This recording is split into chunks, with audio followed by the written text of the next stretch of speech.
খান যিনি মামলাটা করেছিলেন, পরবর্তীতে বিএনপি থেকে তাকে বহিষ্কার করা হয়।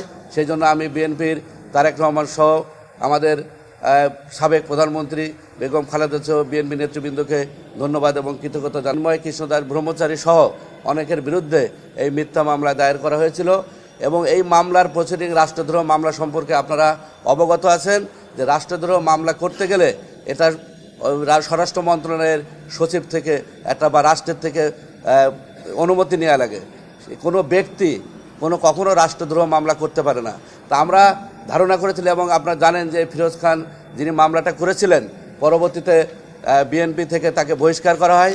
সেই জন্য আমি বিএনপির তারেক রহমান সহ আমাদের সাবেক প্রধানমন্ত্রী বেগম খালেদা সহ বিএনপি নেতৃবৃন্দকে ধন্যবাদ এবং কৃতজ্ঞতা জানাচ্ছি।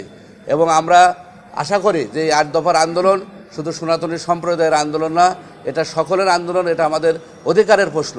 আমাদের আন্দোলন কোনো সরকারের বিরুদ্ধে না এবং আমরা দেখেছি যে আন্দোলন চলাকালীন সময়ে বিভিন্ন সময়ে সেখানে আওয়ামী লীগের ট্যাগ লাগানোর চেষ্টা করা হয়েছে বিভিন্নভাবে। যেমন অতীতে আমরা দেখেছি যে আমরা এর আগে যখন আন্দোলন সংগ্রাম করেছি তখন জামাত বিএনপির ট্যাগ লাগানো হতো।